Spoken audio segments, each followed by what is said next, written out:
Ассаляму алейкум! Добрый вечер, дорогие друзья! Вы на канале «Вкусная еда с Хадиджей». Сегодня предлагаю вам приготовить самые сочные, вкусные уйгурские манты. Классические. Очень много сока внутри, тонкое-тонкое тесто. Итак, давайте начнем приготовление. Я всем желаю удачи на кухне. Для начала приготовим тесто. Нам нужно просеять 1 килограмм муки белой пшеничной высшего сорта. Обязательно просеиваем. Делаем небольшое углубление и сюда же отправляем 1 столовую ложку без верха соли, либо 1,5 чайной ложки. Сюда же добавляем 2 столовые ложки растительного масла и теплую воду 500 мл.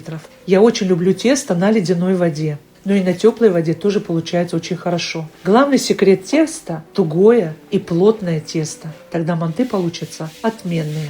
И сейчас нам нужно вымесить тесто хотя бы 5-7 минут. Вымешиваем тесто и дадим ему отдохнуть 40 минут, чтобы клейковина теста раскрылась. Вот такое плотное тесто у нас получилось. Накрываем его пленкой, полотенцем и даем отдохнуть. Тесто станет более податливым и эластичным. А тем временем займемся начинкой. Для начинки нам понадобится говядина. Я беру говядину с прожилками жирными, так чтобы были манты очень вкусные. Я его слегка подморозила. И сейчас я нарезаю сначала на пласты, а потом нарезаю кубиком. Кубики делайте небольшие. Говядины нам понадобится 1 килограмм. Для того, чтобы у нас начинка и манты были очень вкусные и сочные, нам нужно обязательно добавить жир. И мы сейчас сюда будем нарезать лук, также кубиком, не слишком мелко, и нам понадобится также курдюк. Курдюк мы тоже будем нарезать кубиком. У меня на канале есть очень много хороших видео именно по приготовлению мант, пельменей, хинкали. Я оставлю ссылочки под видео в описании. Посмотрите, мои дорогие. Лука нам понадобится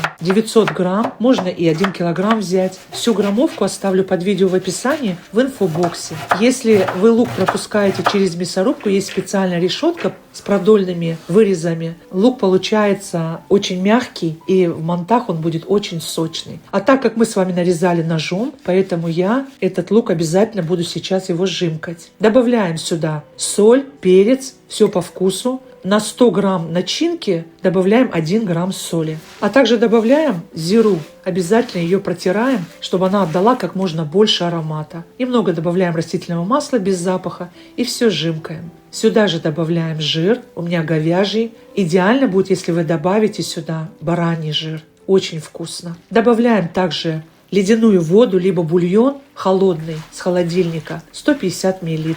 И все хорошо смешиваем. Долго вымешивать начинку абсолютно не нужно, чтобы она потом у вас не была начинка котлеткой в мантах. Дадим начинке отдохнуть в холодильнике, чтобы специи раскрылись, а тем временем у нас уже великолепно отдохнуло тесто. Обязательно его подкатываем в шар. Посмотрите, какое оно красивое, гладкое, просто изумительное. Нарезаем для удобства на 2 кусочка и делим еще на кусочки.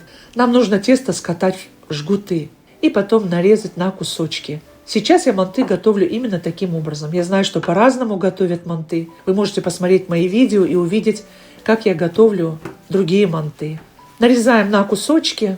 1 кусочек мы потом будем скатывать их в шарики, поэтому 1 шарик где-то должен весить 18-20 грамм. У вас манты получатся средние, довольно сочные. Когда вы готовите манты маленькие, они не получаются такими сочными. Поэтому я вам советую, рекомендую 20 грамм. В данном случае на моем видео сейчас у меня по 20 грамм шарики. Обязательно, чтобы тесто не заветривалось и оно немножко отдохнуло, чтобы его раскатывать было легче. Оставляем под полотенцем еще на 5-10 минут. Итак, наши шарики отдохнули, и сейчас мы их раскатываем. Раскатываем таким образом, чтобы серединка была чуть-чуть плотнее, а края были тонкие, так как мы края еще будем защипывать. Поэтому, чтобы утолщения не было и манты не были грубыми, обязательно раскатывайте таким образом, как я вам сказала. Складываем их в стопочку, так как у нас тесто очень тугое, хорошее, поэтому у нас тесто не прилипает. Это тоже один из секретов. Тем временем мы подготавливаем касканы. Касканы смазываем либо сливочным маслом, либо растительным. И обязательно на дно выстилаю силиконовый коврик, чтобы манты не прилипали. У меня на касканах дырочки большие, поэтому, чтобы тесто не проваливалось туда, я постелила силиконовый коврик. И сейчас остается самое важное и заключительный этап – лепка мантов. Я родилась в Каршах, Кашкадаринская область, Узбекистан. И поэтому о мантах я знаю практически все. У меня мама очень вкусно их готовила и научила меня готовить. Но вот именно вот эта уйгурская лепка мантов мне очень-очень нравится. Что мы делаем? Мы немножко сочинь вытягиваем в овальную форму, выкладываем начинку. Перед тем, как вы выкладываете начинку, обязательно нужно ее укрутить, потому что она дает влагу. Желательно, чтобы на края теста у вас начинка не попадала. В противном случае вам залепить манты будет очень сложно. Лепите вот таким образом, как я показываю на видео, косичкой, очень красиво. Концы обязательно поджимаем вовнутрь, поэтому они должны быть очень тонкие, чтобы у вас не было удвоения теста. И, конечно же, мы придаем такую форму красивую. Я всегда восхищаюсь, как уйгуры лепят настоящие уйгурские манты. Это просто шедевр, это целое искусство. Этому можно учиться всю жизнь. И вот мы таким способом лепим. Уже я поставила мантоварку с водой. У нас вода должна закипеть на огонь. И сейчас мы долепливаем манты. Обязательно перед тем, как устанавливать на каскан манты, нам нужно основание смазать растительным маслом. Я делаю это более упрощенным способом. Основание мантов обмакиваю в растительное масло и устанавливаю на каскан.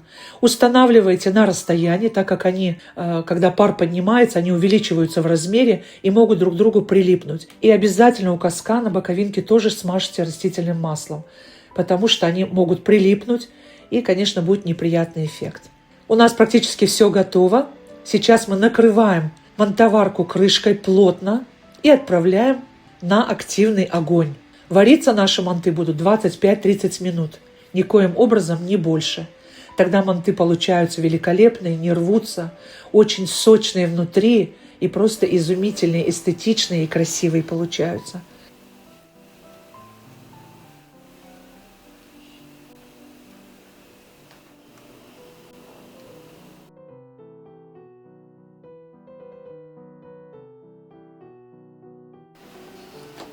Итак, наши манты готовы. Посмотрите, какие они получились. Они просто играют в руках. Невозможно оторваться. Это настоящая классика. Уйгурские манты. Сочные, бульон внутри, великолепная нежная ароматная начинка и тонкое тесто. Это просто восхищение, а не манты. Я их смазываю сверху сливочным маслом для большего сливочного вкуса и мягкости, а также посыпаю сверху красным молотым перцем и с пылу с жару подаю любимой моей семье. Настоятельно рекомендую вам приготовить по этому рецепту. Сохраняйте рецепт, делитесь со своими близкими, родными этим видео. Обязательно ставьте лайк и подписывайтесь. Нажимайте на колокольчик справа, чтобы не пропускать выход видео. Впереди вас ждет много вкусного и интересного. Подписывайтесь на наши соцсети. Жду ваш комментарий в комментариях. Вам желаю всего самого наилучшего. Пока-пока.